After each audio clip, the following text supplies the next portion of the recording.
రాష్ట్రంలో వైఎస్ఆర్ కాంగ్రెస్ పార్టీ నాయకులపై కార్యకర్తలపై టీడీపీ నాయకులు చేస్తున్న దాడులను హత్య రాజకీయాలను వైఎస్ఆర్సీపీ నాయకులు తీవ్రంగా ఖండిస్తున్నారు.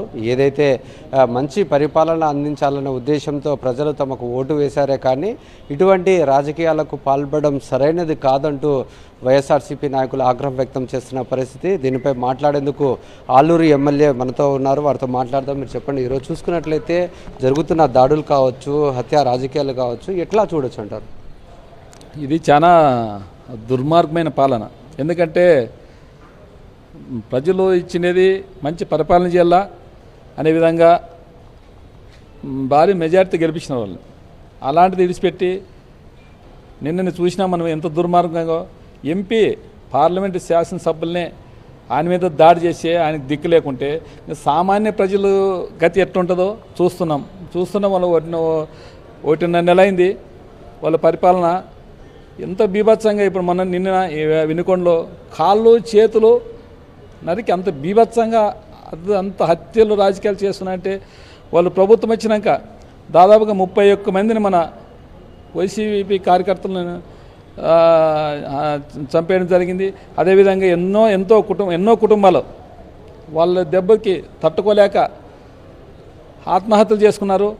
అదేవిధంగా ఊళ్ళో గ్రామాలు వదిలిపోయిన పరిస్థితి ఉంది. ఎందుకంటే జనాలు ఓట్లు వేసిండేది మంచి పరిపాలన చేయాలన్నా సీనియర్ నాయకులని ఎంతో మహా కూటమి ఏర్పడితే ఆ కూటమికి అందరూ ప్రజలు స్పందించి ఏదో మీ సూపర్ 6 పరిపాలన బాగుందనే మీరు, ఎందుకంటే 6 నెలల కింద నుంచి మీరు ఆ సూపర్ 6ని చెప్తున్నారు కాబట్టి ప్రజలు ఏదో జగన్మోహన్ రెడ్డి చేసినాడు కదా ఈయన కానీ చేస్తాడేమో అనే విధంగా మీకు పట్టం కడితే మీరు ప్రజలు పరిపాలన చేసేకి రాలేదు. ఓన్లీ వైఎస్ఆర్ కార్యకర్తల మీద దాడి చేసేకే వాళ్ళని ఎట్లా చంపాలా, వాళ్ళని ఎట్లా అసలు మా ఎంత ఈ దాడులు ఎందుకు చేస్తున్నంటే వాళ్ళు మా దాంట్లో మేము ఆ సూపర్ 6లో ఏమి పథకాలు ఇవ్వకుండా ఎవరు మాట్లాడకూడదు అనే విధంగానే ఈరోజు ఇంత దుర్మార్గానికి పాల్పడినారు. అదేవిధంగా ఇది మంచి పరిపాలన కాదని చెప్తున్నాము. అదేవిధంగా మీరు ప్రశ్నిస్తారనే ఉద్దేశంతోనే వైఎస్ఆర్ కాంగ్రెస్ పార్టీ కార్యకర్తల మీద దాడులు జరుగుతున్నాయా? అదే అందుకోసమే చెప్తున్నాం కదా, వీళ్ళని ప్రశ్నించే అసలు వాళ్ళు ఇప్పుడు మొన్ననే జీవో ఇడిసిరి తల్లికి 100 అని దాంట్లో ఇన్నాళ్ళేమో నీకు 15,000 నీకు 15,000 అని చెప్పినారు, వాళ్ళే చెప్పినారు. అవి వీడియోలు ట్రోల్ అవుతున్నాయి. వాళ్ళ సోషల్ మీడియాలో చేసినారు వాళ్ళకి పరిపాలన రావాలని. ఈరోజు మళ్ళీ దాన్ని తల్లికి 100 అనే జీవో 29 ఇడిసిరి తల్లికి ఒకటే అనే తల్లికి మాత్రమే అనే విధంగా ఇచ్చినారు. అది చూసిన దానికి అందరు ప్రజలు మన సోషల్ మీడియా చాలామంది ట్రోల్ చేసిన దానికి అసలు వాళ్ళ ఉద్దేశం ఏమంటే ఇవన్నీ మేమేం చేసినా గడ్డకు ఎవరు ముందుకు రాకూడదనే బయటకు రాకూడదనే విధంగా ఇంత దాడులు చేస్తున్నారు. అదేవిధంగా కానీ మన పవన్ కళ్యాణ్ సార్ చెప్తున్నాను, ఆయన మన వైసీపీ ప్రభుత్వంలో ఉంటే చిన్న ఘటన జరిగే కానీ ఒంటికాలం మీద లేచేవాడు. ఈరోజు ఇంత దుర్మార్గంగా మొన్న మచ్చమర్రి మైనర్ బాలికైతే అసలు 13 రోజులైంది తిరిగి ఇంతవరకు చిత్తలే గీతలేదు.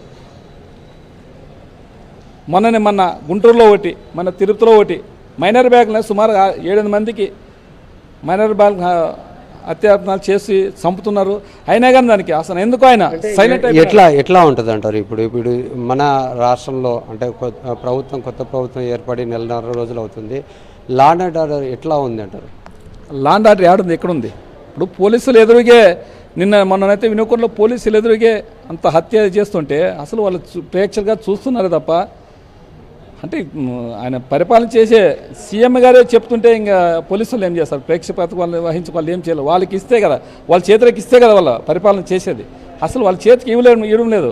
వాళ్ళే డైరెక్ట్గా చెప్తున్నాను, మా కార్యకర్తలు ఏం చేసినా మీరు ఏం అనకూడదు, ఏం మాట్లాడకూడదు అనే విధంగా వాళ్ళు చెప్తుంటే అచ్చెం అడిగితేనేమి వాళ్ళు లోకేష్ గారు ఏమో రెడ్ బుక్ అని అట్లా ఆ రెడ్ బుక్ పట్టుకొని ఈరోజు ఆ రెడ్ బుక్లో ఏముందో ఆయన పరిపాలన చేసే కాదు ఇచ్చినది. ఆ రెడ్ బుక్లో ఏముందో కక్షి తీర్చుకునే వాళ్ళకి ప్రభుత్వం వచ్చిందనే విధంగా ఈరోజు వాళ్ళు పరిపాలన చేస్తున్నారు.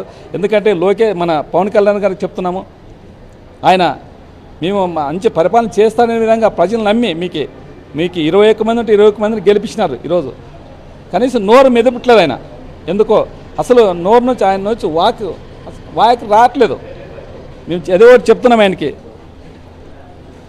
మీరు మంచి పరిపాలన చేస్తారని మీకు ఇచ్చినారు కాబట్టి మీరు ఎట్లాంటిగా సినిమాలో హీరోయిజం చేస్తుండేవాడు, ఇట్లా చేస్తాం అట్లా చేస్తాము అని దాన్ని తిరిగి రాస్తున్నారు ఈరోజు. అంతా రౌడీజం అయిపోయింది అంత మొత్తం. మన రాష్ట్రం అంతా రావణ కాష్టంలో కాల్ చేస్తున్నారు ఎక్కడ చూసినా కానీ. ఇంత దుర్మార్గం పాలన చేస్తున్నారంటే మళ్ళీ పవన్ కళ్యాణ్ గారు ఎందుకున్నారు? అదేవిధంగా ఆమె మన హోంమంత్రి గారు, ఆమె కానీ మైనర్ బాలికలను హత్యాయత్నాలు చేస్తుంటే అసలు ఎక్కడైనా చీము కుట్టినట్లు కదా ఆమెకి. అదేవిధంగా మొన్ననే ప్రకటించింది ఆమె, ఏది మన మొచ్చుమర్రి ఆ పాపకి మైనర్ బాలికి 10 లక్షలు మేము కానీ డిమాండ్ చేసినాము, ఆమె కానీ ఇస్తామని చెప్పినారు. ఇంతవరకు అసలు చిత్తలిగేతలేదు. ఇంతకుముందు మన జగన్ ప్రభుత్వం అయితే ఖచ్చితంగా ఆ రోజు చెప్తే ఆ రోజుకి సాయంత్రంకే కలెక్టర్కే ఎవరికో అన్నో లోకల్ ఎవరికోరికే ఖచ్చితంగా చెక్ ఇచ్చేవాళ్ళు. దానికి రివర్స్లో ఉంది ఇప్పుడు. చెప్పే మాటలు ఉన్నాయి కానీ చెప్తున్నారు కానీ మాటలో ఉంది కానీ చేతుల్లో లేదు. అందుకోసమే మీరు ఖచ్చితంగా మీకు మంచి ప్రభుత్వము పరిపాలన అందించేకి మీకు ఓట్లేసి మంచి మెజార్టీ ఇచ్చినారు. ఇట్లా దుర్మార్గమైన పాలన ఖచ్చితంగా చేయకూడదని మీకు ఎట్లా మీరు కానీ ఆయన కానీ చంద్రబాబు నాయుడు సీఎం ఆయన కానీ సీనియర్ నాయకుడు ఎందుకు ఇట్లా హత్య రాజకీయాలకు పాల్పడుతున్నారు మనకు తెలియదు. కానీ ఖచ్చితంగా మీ ఆ హత్య రాజకీయాలకు పాల్పడకుండా ప్రజల పరిపాలన మీరు ఏమేమి సంక్షేమ పథకాలు ఏమి చెప్పినారో ఆ సంక్షేమ పథకాలు ప్రజలకు ఇస్తే ప్రజలు ఇప్పుడు రైతులకి అది మన రైతు భరోసా ఇస్తామని చెప్పినారు. ఇంతవరకు అది స్థితలేగతులు అమ్మఒడి కానీ చాలామంది పాపము తల్లులు ఎప్పుడొస్తారని కాసుకున్నారు, అది లేదు. మంచి పరిపాలన చేయండి కానీ మీరు ఈ హత్య రాజకీయాలను మానుకోవాలని ఈరోజు మేము మీ ప్రభుత్వానికి విజ్ఞప్తి చేస్తాం. ఇది మనం చూసుకున్నట్లయితే ఏదైతే ప్రశ్నించే గొంతు ఉందో వాటిని నొక్కే ప్రయత్నం అయితే టీడీపీ నాయకులు చేస్తున్నారు. మంచి పరిపాలన అందించాలే కానీ ఇటువంటి దాడులు ఇటువంటి హత్య రాజకీయాలకు పాల్పడితే ప్రజలు నమ్మే పరిస్థితి అయితే లేదు. ఖచ్చితంగా రానున్న రోజుల్లో తిరగబడే అవకాశం అయితే ఖచ్చితంగా ఉంది. వైఎస్ఆర్ కాంగ్రెస్ పార్టీ నాయకులు ఏదైతే టీడీపీ నాయకులు చేస్తున్న దౌర్జన్యాలకు భయపడి ఇంట్లో కూర్చునే పరిస్థితి అయితే కనపడలేదు. ఖచ్చితంగా తిరగబడతామని చెప్పేసి ఎమ్మెల్యే హెచ్చరిస్తున్న పరిస్థితి. కెమెరామెన్ శేఖర్తో లోకేష్, సాక్షి టీవీ, కర్నూలు.